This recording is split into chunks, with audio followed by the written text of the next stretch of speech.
Bom, essa aula tem como tema o DNA, cromossomo e genoma humano.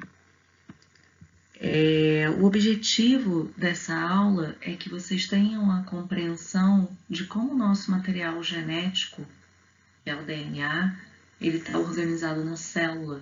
E ainda eu tenho também a intenção de fazer que vocês percebam qual é a função desse material genético.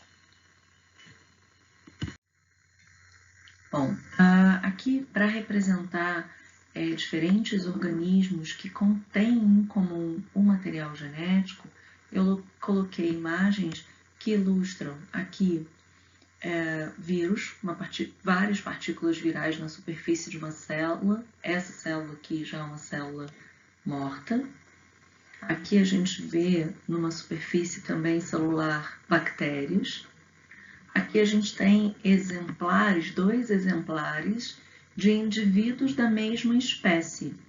Para quem não se lembra da definição de espécie, quando eu estou falando que esses cães, apesar de serem tão diferentes, eles são da mesma espécie, eu estou dizendo que eles são capazes de cruzar e darem origem a uma prole, a filhotes, que tenham a capacidade de continuar se reproduzindo.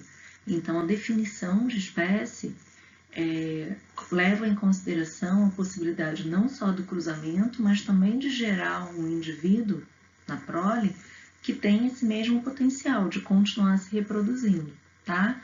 Então, apesar da diferença que a gente diz que é fenotípica, a diferença da aparência do resultado da informação do DNA, esses indivíduos aqui representados, eles são indivíduos da mesma espécie, mas são muito diferentes. Então, eu vou discutir com vocês que, apesar de eles terem um DNA muito parecido, existe um mecanismo que dá origem a essa diferença na aparência. Então, apesar do DNA de indivíduos da mesma espécie serem muito parecidos, nem todo mundo tem a cara do Brad Pitt. Então, a gente tem, como espécie humana, um DNA muito parecido, mas nem todo mundo tem essa aparência. Então, por que não? Isso está associado intimamente a proteínas que são produzidas a partir do DNA. Tá? Então, a gente vai explorar isso ao longo da aula. E aqui é um outro exemplar, que é um exemplar de uma espécie da espécie do orangotango, e que, na verdade, dois exemplares, né, a mãe e o filhote, e que tem um DNA muito parecido em conteúdo com indivíduos da espécie humana. Mas se a gente olha o fenótipo, é totalmente diferente, tá? Então, o DNA aparece, mas o resultado não é parecido. Da mesma maneira, o DNA desses indivíduos é semelhante, mas o resultado não é parecido. Bom, mas para falar de genética, eu tenho que lembrar a vocês um conceito que é um conceito da escola. É um conceito de que a gente, durante muito tempo, na verdade até século XIX, não conhecia esse conceito de gene, não conhecia esse conceito de herança e muito menos do potencial de herdabilidade de característica, tá? E quem definiu isso, apesar de não conhecer nada de genética, de molécula, de DNA, foi Gregor Mendel, tá? E por isso ele ficou conhecido como pai da genética, como eu coloquei aqui, porque Mendel ele estudou ervilhas de jardim e ele fazia um controle da reprodução dessas ervilhas. Ele cultivava e levava a reprodução controlada e ele conseguia ver um padrão que poderia ser previsto de herança. Então, ao cruzar, ao fazer a polinização, a autopolinização de duas plantas com uma característica fenotípica específica, uma flor lilás e uma flor branca, ele conseguia um dado resultado numa primeira geração, ou seja, assim que as plantas eram geradas, mas numa segunda geração, quando essas plantas eram cruzadas novamente, ele já conseguia um padrão diferente. Surgia do nada uma flor branca, Ou seja, havia uma informação genética proveniente lá daquela flor branca original que ele usou para cruzar. Tá? Então, ele conseguiu demonstrar que existia um fator de herança, um fator hereditário. Eu coloquei aqui como gene, mas esse termo só foi determinado pela ciência muito tempo depois. Bom, aqui eu mostro para vocês uma célula eucariota. Quem não lembra disso, precisa retomar que célula eucariota são as células que têm núcleo. Tá? Então, as nossas células, as células humanas, as células dos mamíferos, as células de vegetais, elas têm uma característica que é ter uma estrutura complexa, né? Uma membrana, um citoplasma cheio de organelas que têm funções, e aqui a gente tem um núcleo. O núcleo é o que nos interessa nesse momento, porque no núcleo a gente vai encontrar o DNA, tá? Então a gente tem aqui o núcleo aberto e aí sim é onde a gente encontra o DNA, o material genético. Aqui mais uma vez uma representação de uma célula eucariota, que está aqui o nosso núcleo, e a gente vai ver hoje nessa aula que existe um nível de organização, tá? Então, o nível mais básico de organização do DNA, que é uma unidade monomérica. Essa unidade monomérica se organiza em muitas unidades monoméricas e formam o que a gente chama de macromolécula. E essa macromolécula de DNA enorme, ela tem a capacidade de se compactar para facilitar a organização da célula. E essa estrutura compactada, ela se chama cromossomo. Bom, e aí alguns de vocês já ouviram falar do genoma, né? Afinal, o que é um genoma? Quando a gente está falando do estudo de um genoma de uma dada espécie, vamos falar do humano mesmo, e isso foi identificado entre 2000 e 2001, significa dizer que a gente conhece todo o conteúdo de DNA da espécie humana. Já adianto a vocês que a gente tem quase 3 bilhões de informação daquela sequência de adenina, timina, citosina e guanina. A gente tem quase 3 bilhões de sequências que compõem o genoma humano. Isso é amplamente conhecido. Mas o primeiro genoma que a gente conheceu foi em 95 e foi de uma bactéria, que é infinitamente menor, naturalmente, dada a sua complexidade, tá? Mas o genoma de uma bactéria, a bactéria em questão é a Escherichia coli, é de 1.600 genes, tá? Mas isso não é relevante, é só para vocês terem uma dimensão de que há uma variação muito grande em termos de conteúdo de informação entre diferentes organismos. E aí, como disse, em 2001, a gente teve esse acesso, foi possível, né? A ciência conseguiu identificar que havia uma quantidade de informação relativamente grande, né, da nossa espécie, algo em torno de 3 bilhões de pares de base, algumas variações de informação. É claro que existem pequenas variações entre os indivíduos, mas a gente tem algo estimado em 25 mil genes. Aqui a gente tem uma informação que é surpreendente, que o camundongo, aquele camundongo pequenininho, ele tem o mesmo número de genes que a nossa espécie. Independente da complexidade do organismo, do tamanho do organismo, ele é um mamífero, como nós, e isso traz uma proximidade muito grande em termos de conteúdo de DNA, tá?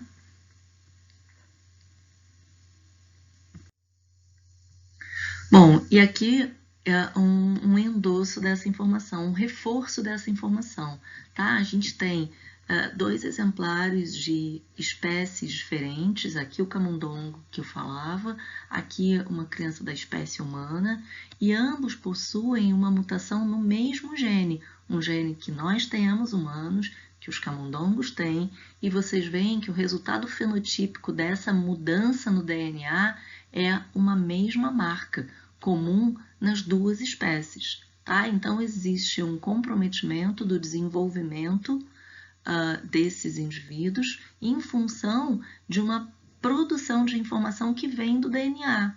Que produção é essa? Uma proteína, tá? Ela é falha e ela vai levar a uma consequência, uma alteração no fenótipo. E é isso que a gente vê aqui. Então, quando eu falo do dogma central da genética, eu estou falando do que determina o funcionamento e como a gente vai produzir informação, como vai ser produzida numa célula uma informação a partir do DNA que dá origem a uma proteína e que marcam essas diferenças. Lá no início da aula eu disse a vocês que esses dois indivíduos apresentam um DNA relativamente semelhante e muito semelhante, é mais de 90% em termos de semelhança do conteúdo do DNA. Entretanto, o fenótipo desses indivíduos, ou seja, reforçando, quando eu falo de fenótipo, eu estou falando do resultado da informação do DNA, tá? O fenótipo diz respeito à aparência, o fenótipo diz respeito a uma capacidade de funcionamento do corpo.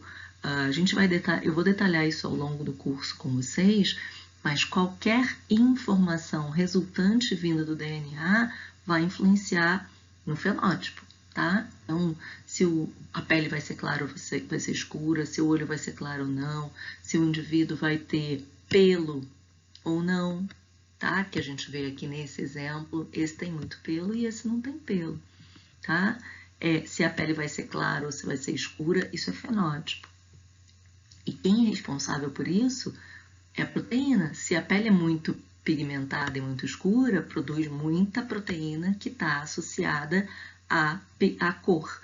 Se a pele é clara, produz pouca proteína que está associada à cor, tá certo? Então, esse é o dogma central da genética, é como vai haver um controle da informação a ponto de influenciar nas nossas características. E aí a gente de novo vê aqui essa representação de uma célula eucariota em que a gente tem um gene, um núcleo. Aqui nesse núcleo a gente encontra a representação do DNA e esse DNA ele está organizado em diversos genes. E gene, portanto, é um segmento de DNA que é capaz de produzir uma informação funcional dentro da célula, tá? Aqui representado por uma proteína. Essas proteínas, elas têm função. Como eu dei o exemplo no slide anterior, o que pigmenta a pele é uma proteína, tá? E ela vai acumulando dentro das células de superfície do epitélio e vão dar cor. Então, quando a gente encontra padrões de pele muito variados em termos de cor, é porque a gente tem mesmo padrões de produção dessa proteína em quantidades muito variadas.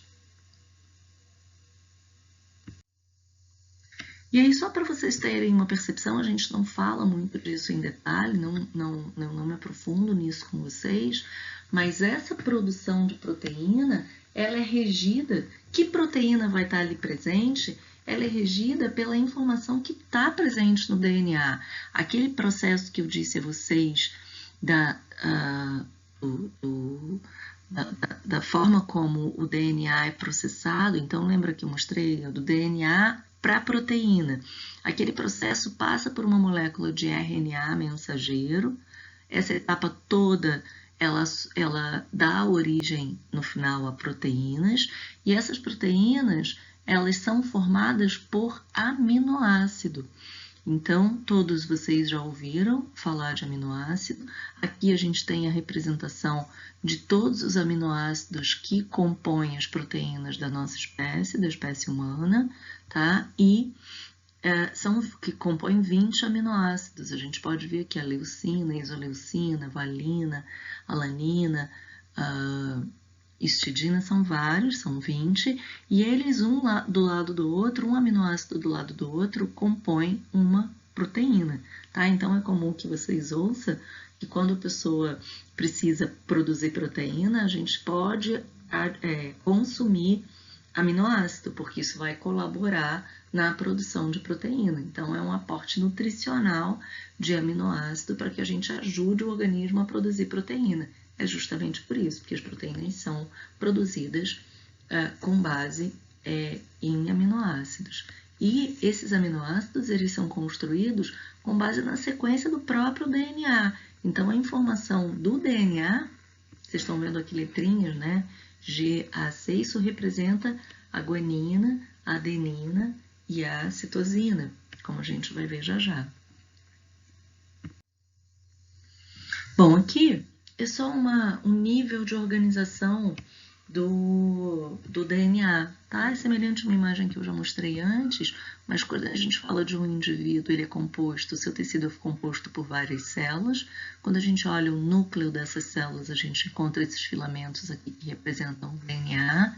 Esse DNA ele pode estar organizado em cromossomo, mas o fato é que ele tem sequências de gene, aqui representadas em verde, e esses genes eles são DNA filamentar que farão a produção da proteína, como a gente falou.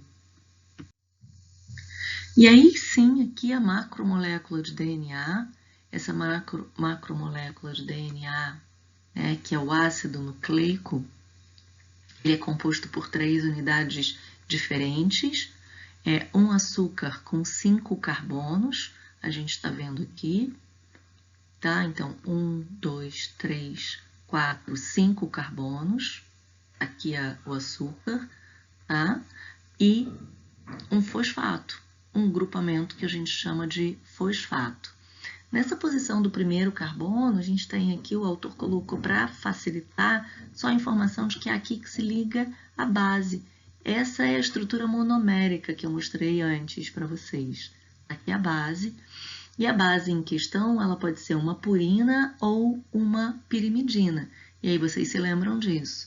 Que se for uma purina, pode ser uma adenina ou uma guanina. Se for uma pirimidina, pode ser uma timina ou uma citosina. O fato é que essas moléculas, cada uma, então de maneira independente, podem estar ligadas aqui nessa estrutura monomérica. Então, se ligada à adenina, ela está aqui nesse lugar onde está escrito base ligada ao carbono 1. Essa estrutura que está aqui sendo chamada de base nitrogenada. Uma sequência dessas estruturas monoméricas fazem uma cadeia. Ó, aqui a gente tem uma estrutura monomérica, aqui a gente tem mais uma, a gente tem aqui mais uma. Bom, já não é mais estrutura monomérica. Ela está em um filamento e muitas associadas vão fazer uma estrutura macro, tá? Uma macromolécula. E o DNA ele tem essa peculiaridade. Olha aqui outra representação. Os 5 carbonos aqui da nossa pentose, o grupamento fosfato e a base, que nesse caso é uma citosina. Aí, de novo, a mesma estrutura, só que a base agora é uma timina. De novo, uma estrutura monomérica em que a base é uma guanina. E aí a gente vê que elas formam um filamento duplo, tá? Esse filamento é o que a gente está vendo aqui representado. Então, o DNA é uma molécula de dupla fita que está ligada a partir das bases nitrogenadas. E elas sempre estarão ligadas assim, sempre. Citosina com guanina, timina com adenina, tá?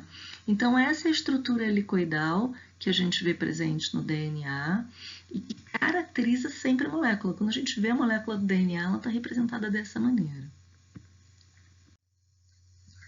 Aqui, tá? Agora com a representação das bases nitrogenadas, ó, a citosina sempre com guanina e timina sempre com adenina, que é esse aspecto da complementariedade. O DNA está sempre ligado com base nessa complementariedade.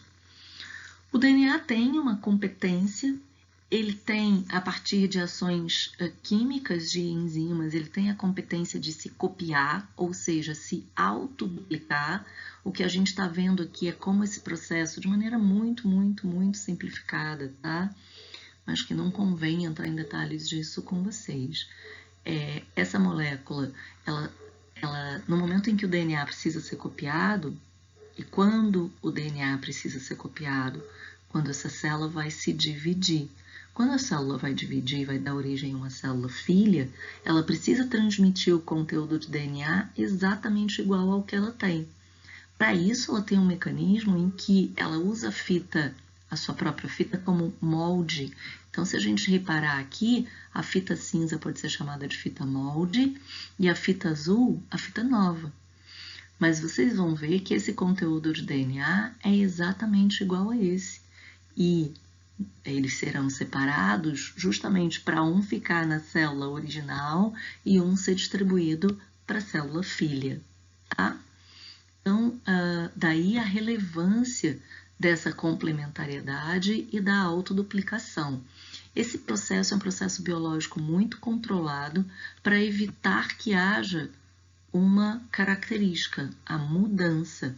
Quando a gente fala de mutação, e é uma temática que a gente vai discutir dentro da disciplina, mutação de DNA significa simplesmente mudança dessas posições de base nitrogenada. É claro que isso impacta no resultado da proteína que vai ser gerada, porque eu mostrei para vocês que justamente esse código GAC, GTC, GTT, ele está associado ao aminoácido que vai compor a proteína. Então, se isso mudar, a gente tem uma chance grande de também mudar o aminoácido e, consequentemente, mudar a proteína. Bom, então, falando da questão, isso a gente vai falar dessa questão da mutação, a gente fala mais para frente, eu falo sobre isso depois, mas agora eu quero que vocês pensem em processo de organização dessa molécula de DNA. Então, aqui está de novo a representação dessa molécula de DNA, né, helicoidal, e aqui vocês estão vendo que ela assume uma organização que é o cromossomo. Isso é uma representação do cromossomo que eu já vou mostrar para vocês. Mas o fato é que a gente vê aqui no núcleo da célula uma quantidade de 46 cromossomos. Esse é o conteúdo de cromossomo da espécie humana, e cromossomo nada mais é do que o próprio DNA numa condição compactada, tá? E que são segmentos que compõem a célula, o núcleo da célula, num momento específico, que é quando a célula vai entrar em divisão celular, tá? É o tópico da nossa próxima aula. Aqui a gente vê essa representação de como a gente tem essa compactação do DNA até o cromossomo. Vejam que eu falo de compactação porque, de fato, o que vai acontecer aqui é que a molécula de DNA, que é super comprida, são vários filamentos que, se tivessem alinhadinhos um do lado do outro, esses filamentos somariam quase 3 bilhões de pares. Então, tá vendo que isso aqui é um par, né? Citosina, guanina, timina, adenina, pares de base. Só que esses filamentos, eles estão enroladinhos um sobre o outro, associados a proteínas, naturalmente. Então, histonas são proteínas que ajudam a organizar esse DNA, e a gente vai ver que ela se enrola feito um fio de telefone, e se enrola ainda mais sobre esse próprio fio até fazer essa compactação. Que é essa imagem que a gente vê aqui de novo, tá? Então, a molécula de DNA agora com proteínas, enovelando as proteínas e se enrolando e se compactando. Essas aqui são etapas da divisão celular. A gente vai falar sobre isso depois, mas é só para deixar vocês familiarizados com essa percepção de que a estrutura do cromossomo nada mais é do que DNA enovelado sobre ele mesmo, tá? E aqui, essa estrutura mais numa imagem ampliada, que tem uma denominação específica. Vocês estão vendo que esse cromossomo ganha aqui um nome de cromátide, mas só um desses lados, né? Então, é uma cromátide, duas cromátides. O cromossomo é formado por duas cromátides irmãs. E essas cromátides, elas são um conteúdo de DNA que é, na verdade, cópia. Então, lembra que eu tinha dito para vocês que o DNA tem a competência de se autoduplicar? Lembra que eu mostrei a fita cinza servindo como molde para um novo DNA, que agora é fita cinza com fita azul, naquele meu exemplo? Então, justamente naquele momento, a célula está num processo que a gente chama de divisão celular, e o DNA se organiza de maneira a se compactar, mas duplicado. Então, de um lado, a gente tem uma das fitas do DNA e se compactando nessa estrutura que a gente chama inteira de cromossomo, mas ela é feita de duas cromátides. Aqui uma das fitas de DNA, aqui a outra fita de DNA. Se a gente comparar, elas são iguais, e são iguais de propósito, porque quando a célula se dividir, um desses segmentos de DNA vai para uma célula e outro desses segmentos de DNA vai para outra célula, tá? Mas eu vou reforçar isso durante toda a aula, essa e a próxima. Então, eu só preciso dar esses nomes a vocês. Quando a gente fala de cromátide, a gente está falando desse filamento, tá? De DNA, e esse DNA, nesse momento, ele tem esse nome de cromatina, ele está conectado para uma estrutura que a gente chama de centrômero, tá? Então, essa fita zona de DNA, né, que está toda enroladinha sobre ela mesmo, ela se conecta a outra fita zona de DNA, também enroladinha, através dessa estrutura que é um centrômero, e nas pontas desse DNA existe uma estrutura chamada telômero. Os cromossomos, eles variam um pouquinho de formato. Isso está associado justamente à posição do centrômero. Então, a classificação do cromossomo, ela se dá pelo posicionamento do centrômero. Se ele está bem no meio dessas duas cromátides, segurando essas duas fitas pelo meio, ele se chama de metacêntrico. Se ele está um pouquinho mais para cima, ele se chama submetacêntrico. Agora, se ele está mais na ponta, ele se chama acrocêntrico. Tá? E se ele fica totalmente na ponta, sem nenhum segmento de DNA nessa extremidade, aí a gente dá um nome para ele de telocêntrico. Vocês vão ver imagens que eu vou apresentar aqui que mostram isso claramente, que o DNA, o DNA do cromossomo, ele se organiza de maneiras distintas e que estão justamente associados a esse posicionamento do centrômero. Muito na pontinha, telocêntrico, pouco mais abaixo, com DNA ainda na outra extremidade, acrocêntrico, sub ou meta, bem no meio. Bom, aqui é outra representação exatamente da mesma coisa, tá? Agora, só com uma última informação, que é esses braços dos cromossomos, eles ganham um nome. Numa extremidade, ele é o P, e na outra extremidade, ele é o Q, tá? Então, quando a gente chama de braço, o braço menor do cromossomo a gente chama de P, quando a gente fala do braço maior, ele se chama Q. E aí vocês poderiam me perguntar se a gente estivesse juntos, mas mesmo aqui ele chama P e aqui ele chama Q? Sim, tá? Isso foi determinado dessa maneira. Isso tem uma funcionalidade dentro do universo da genética médica, da genética humana, porque a gente mapeia genes em determinados cromossomos para conseguir identificar quais são os genes responsáveis por doenças. E esse ganho de informação, ele surgiu a partir do estudo do genoma humano, né? À medida em que a gente conheceu que um certo gene estava presente num certo cromossomo, a gente pôde identificar se esse gene está associado a uma dada doença. Tá? A gente vai falar também disso ao longo do curso. Aqui a gente vê todos esses cromossomos que compõem a nossa espécie. Lembra que eu falei que a gente tem 46 cromossomos ao total.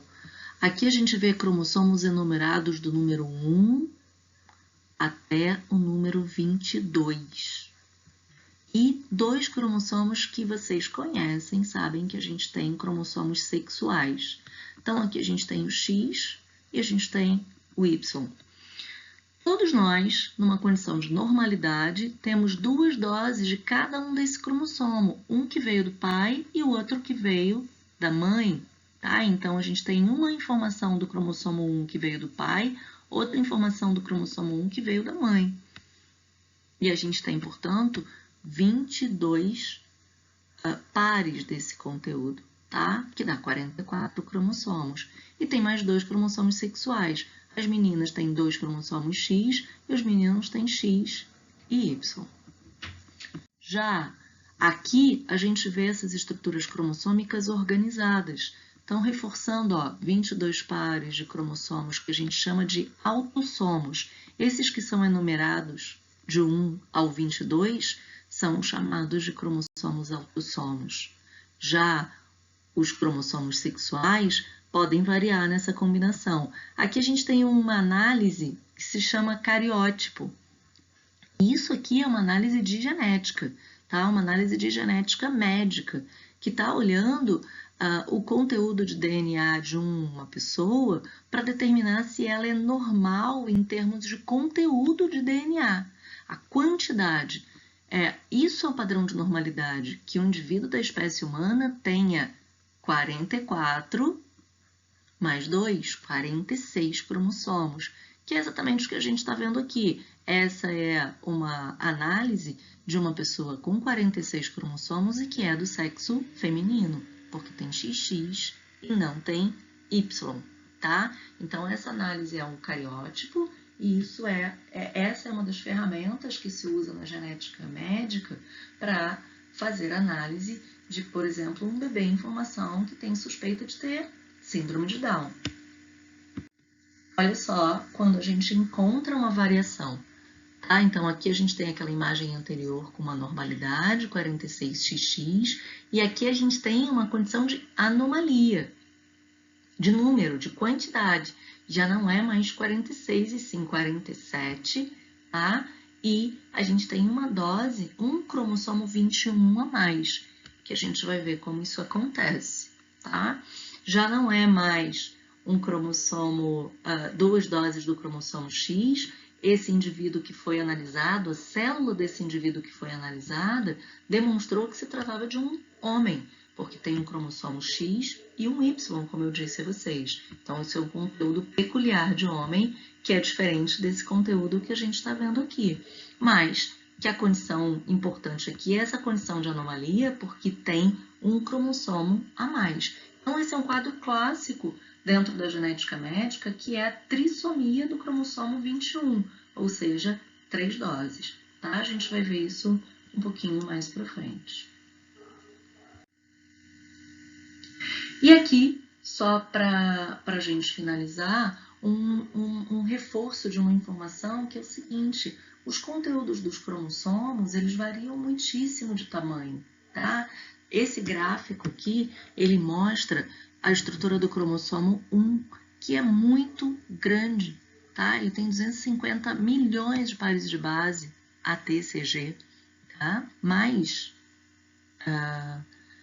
nem sempre um cromossomo muito grande está associado à presença de muitos genes. A informação gênica dentro de um cromossomo, então reforçando, o gene é aquele segmento do DNA que dá origem a uma informação, que dá origem a uma proteína. Esse segmento, esse segmento gênico, ele está presente em diferentes momentos, em diferentes regiões, dos cromossomos. tá? Mas, eventualmente, a gente vai encontrar cromossomos que podem ser grandes, mas que não necessariamente vão ter muitos genes. Tá? Então, é só essa percepção que é importante de passar para vocês, mas também é importante passar para vocês que o cromossomo Y, que é o que define a masculinização de um indivíduo, então nós meninas temos XX, os meninos têm XY como cromossomo sexual, e a presença desse Y é que vai dar o desenvolvimento embrionário de um indivíduo do sexo masculino. E ele tem pouquíssimos genes, esse cromossomo, e justamente porque esses genes eles estão fundamentalmente relacionados a esse desenvolvimento de caractere sexual masculino. Tá? E a gente vê aqui o 21, que é justamente o cromossomo que eu falava no slide anterior, que está associado à síndrome de Down. Esse cromossomo, quando aparece em 3 doses, dá origem a um fenótipo, a uma resultante de síndrome de Down. Tá? Essa resultante, ela tem um impacto importante, causa muitas alterações, como vocês conhecem, todo mundo conhece um quadro fenotípico de síndrome de Down, ele é muito peculiar, né? E ele está associado à presença de um cromossomo que, em 3 doses, ao invés de serem 2, que tem pouquíssimos genes. A gente vê aqui dentro desse gráfico, tá? Então, é importante ressaltar com vocês que alguns cromossomos, se aparecessem em 3 doses numa célula que compõe um indivíduo ou, né, em todas as células de um indivíduo, daria uma condição de muitos problemas, tá? Durante o desenvolvimento desse indivíduo, ao longo da vida desse indivíduo. Então, aqui a gente vê o exemplo disso. Olha a diferença do número de genes, né, que a gente tem no cromossomo 21 e o número de genes que a gente tem no cromossomo 1. Tá? Então, isso aqui é para dar uma dimensão a vocês de que o impacto no fenótipo da presença de um cromossomo a mais é um impacto muito grande.